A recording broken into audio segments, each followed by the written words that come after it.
Good morning.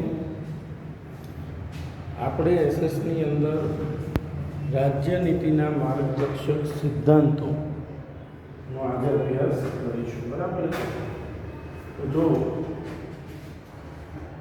ગયા લેક્ચરમાં આપણે જે બધા અધિકારો અને ફરજોની વાત કરી હતી, હવે આપણે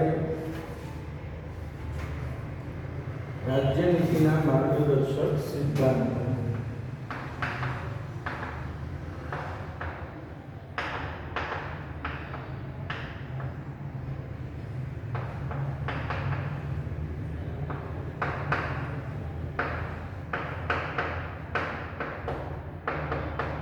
આ શું છે એ સમજો કે કોઈ પણ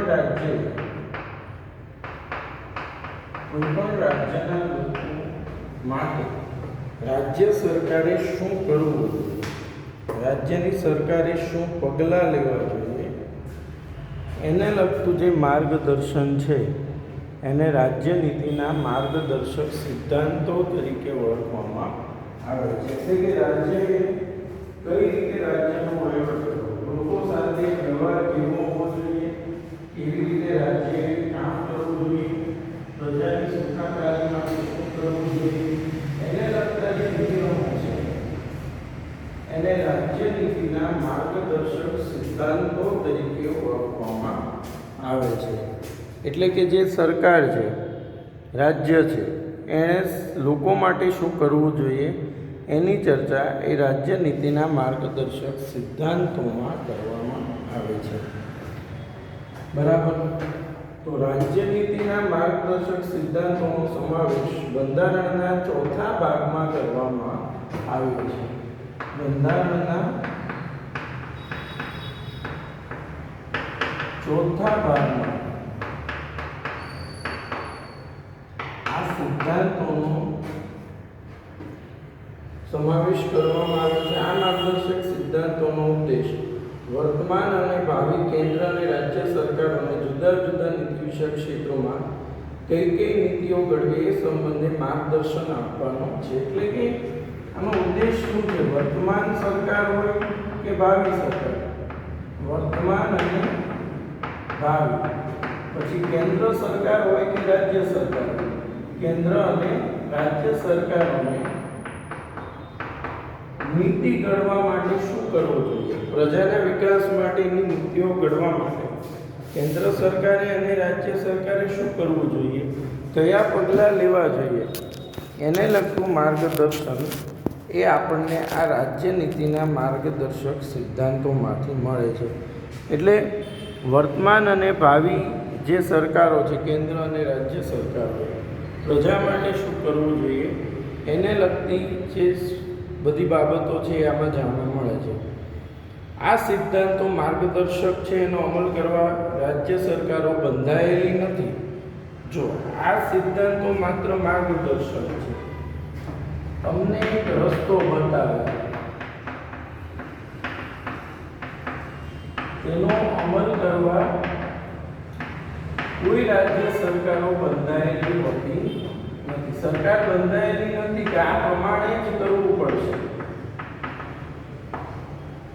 કે આ માર્ગદર્શક સિદ્ધાંત છે ને આ પ્રમાણે જ કરવું પડશે, એવું કોઈ બંધાયેલા હોતા નથી. પરંતુ જો તમે આ સિદ્ધાંતો પ્રમાણે કામ કરશો તો કોઈ મુશ્કેલી સર્જાશે નહીં અને સારું કામ થઈ શકશે. એટલે એનો અમલ કરવા માટે રાજ્ય સરકારો બંધાયેલી છે, પરંતુ નીતિ ઘડતરમાં આ સિદ્ધાંતોને કેન્દ્રમાં રાખી નીતિઓ ઘડવાની, જો તમે નીતિઓ છે કે આ સિદ્ધાંતોને ધ્યાનમાં રાખીને ઘડશો, આ સિદ્ધાંતોના આધારે તમે જો નીતિઓ ઘડશો, બરાબર છે, તો કોઈ મુશ્કેલી સર્જાશે નહીં. એટલે જો નીતિઓ ઘડવા માટે જો આપણે આ સિદ્ધાંતોનો અમલ કરીશું અને ઉપયોગ કરીશું તો કોઈ મુશ્કેલી સર્જાશે નહીં. બરાબર? એટલે તેનો અમલ કરવાની રાજ્યની નૈતિક ફરજ છે. આ સિદ્ધાંતોનો સૌથી મહત્વનો ઉદ્દેશ તમામને રાજકીય, સામાજિક તેમજ આર્થિક ન્યાય મળી રહે તેવી સમાજ રચનાની સ્થાપના કરવાનો છે. આ સિદ્ધાંતોનો ઉદ્દેશ શું છે?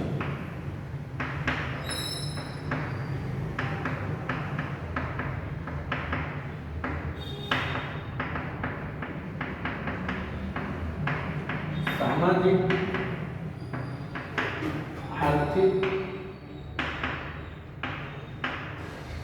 બરાબર છે અને રાજકીય ન્યાય મળી દરેકને ન્યાય સરખો મળવો જોઈએ. રાજકીય દરેકને આ સિદ્ધાંત સૌને સામાજિક આર્થિક રાજકીય ન્યાય સમાન રીતે મળે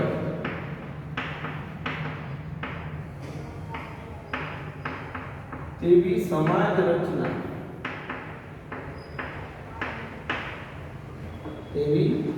રચનાની સ્થાપના કરવાનો છે. રાજ્યના ઉદ્દેશો અને ધ્યેયોની પૂર્તિ માટે રાજ્યની નીતિ ઘડતરમાં દિશા સૂચન આપવાનું છે અને રાજ્યની નીતિ ઘડતરમાં રાજ્યએ પોતાની નીતિ કેવી રીતે ઘડવી જોઈએ એમાં દિશા સૂચન આપવાનું છે.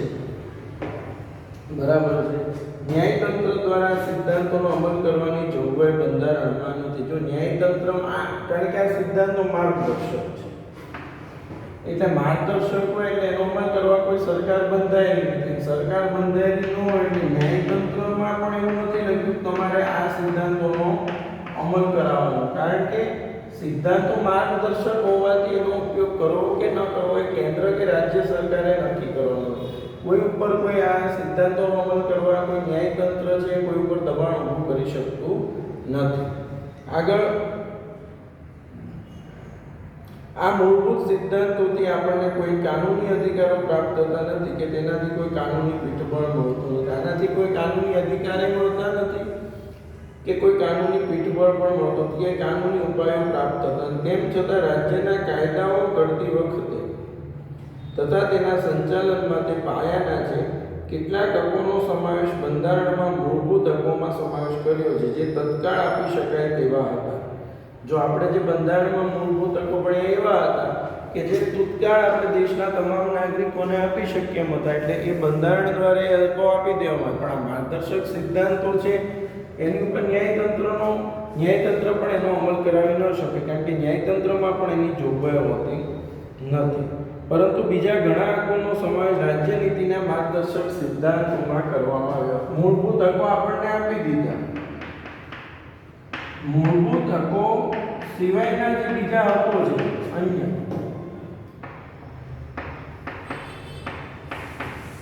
અન્ય હકોનો સમાવેશ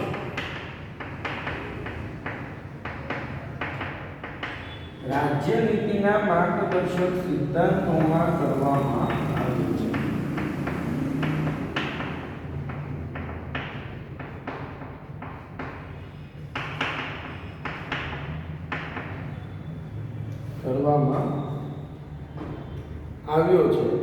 જે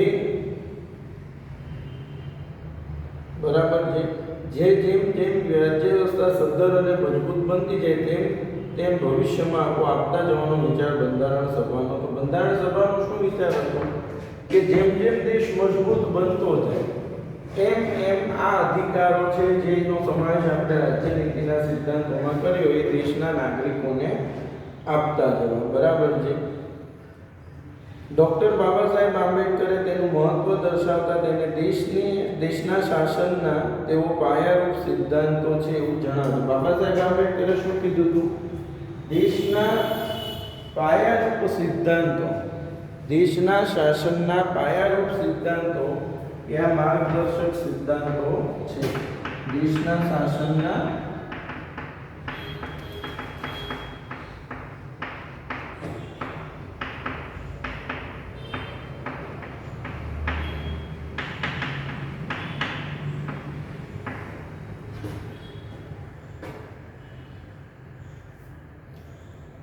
એવું જણાવ્યું હતું.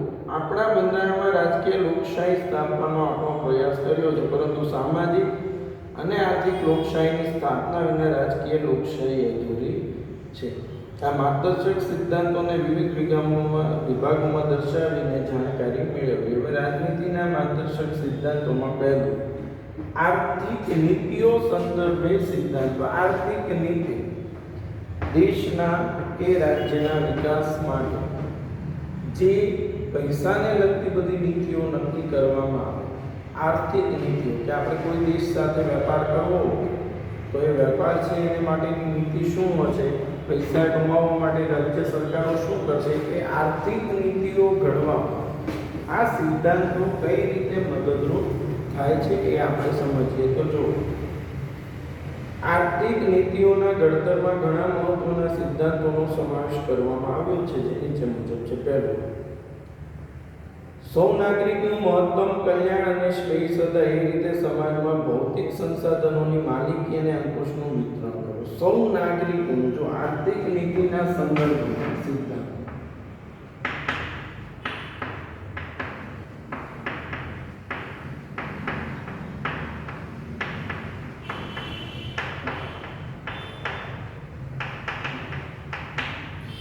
પહેલું, સૌ નાગરિકોનું મહત્તમ કલ્યાણ અને શ્રેય સદાય રીતે સમાજમાં ભૌતિક સંસાધનોની માલિકી અને અંકુશનું વિતરણ કરવું. બરાબર, એ દરેક નાગરિકનું મહત્તમ કલ્યાણ, સૌ નાગરિકનું મહત્તમ કલ્યાણ થાય, એને શ્રેય સદાય તે રીતે સમાજમાં, બરાબર છે, ભૌતિક સંસાધનોની માલિકી અને અંકુશનું વિતરણ એ રીતે આ સંસાધનોનું વહેંચણી કરવી, વિતરણ કરવું, જેથી સૌ નાગરિકોનું મહત્તમ કલ્યાણ થાય. બીજું, સંપત્તિ અને ઉત્પાદનના સાધનોનું કોઈ ચોક્કસ સમૂહ કે વર્ગોમાં કેન્દ્રીકરણ ન થાય એવી અર્થવ્યવસ્થા રચવા રાજ્ય પ્રયાસ કરશે. સંપત્તિ અને ઉત્પાદનના સાધનો, પૈસા છે એ એક જગ્યાએ ભેગા ન થવા જોઈએ. અમુક લોકો જ પૈસાવાળા થતા હોય, ધનિકો, બરાબર, એનું કેન્દ્રીકરણ ન થવું જોઈએ. પૈસા બધા લોકો વચ્ચે વહેંચાવા જોઈએ. એટલે સંપત્તિ અને ઉત્પાદનના સાધનોનું કેન્દ્રીકરણ ન થાય, ધનિકો પાસે જ રૂપિયા આવે ને એનું ધ્યાન રાખવું. પુરુષો અને સ્ત્રીઓને સમાન કામ માટે સમાન વેતન મળે, પુરુષ હોય કે સ્ત્રી હોય, સમાન કામ સમાન વેતન મળે.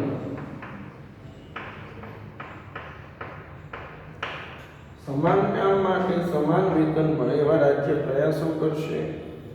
કામના સ્થળે તમામ કામદારોનું આરોગ્ય જળવાઈ રહે તેવી માનવીય પરિસ્થિતિનું સર્જન કરવું.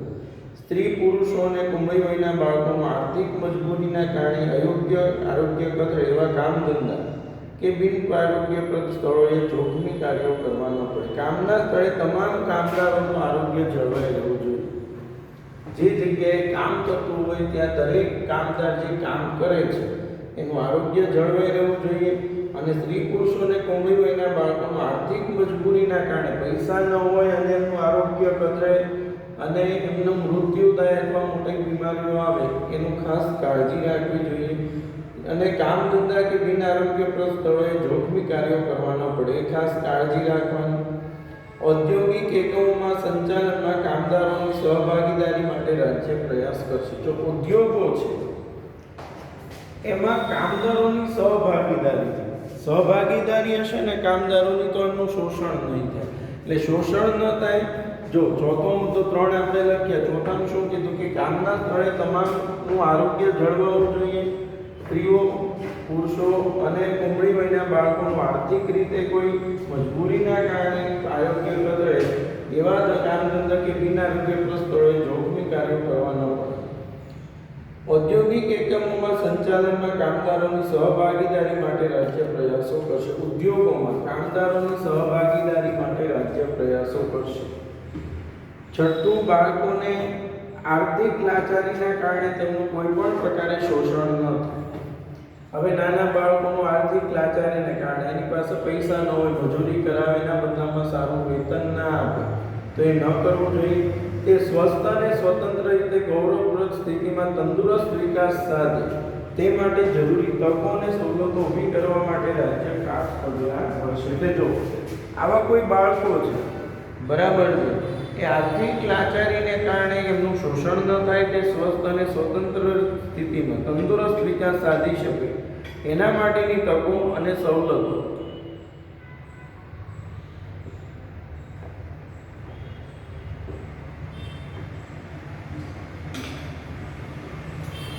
એટલે દરેક બાળકનો સમાન વિકાસ થાય એની તકો અને સવલતો રાજ્ય સરકારો એને પૂરી પાડવી જોઈએ. સ્ત્રીઓને પ્રસૂતિ સમયે રજાઓ તથા રાહત પૂરી પાડવામાં આવે. સ્ત્રીઓ સ્ત્રીઓને પ્રસૂતિ સમયે રજાઓ મળવી જોઈએ, નોકરી ધંધા કામમાંથી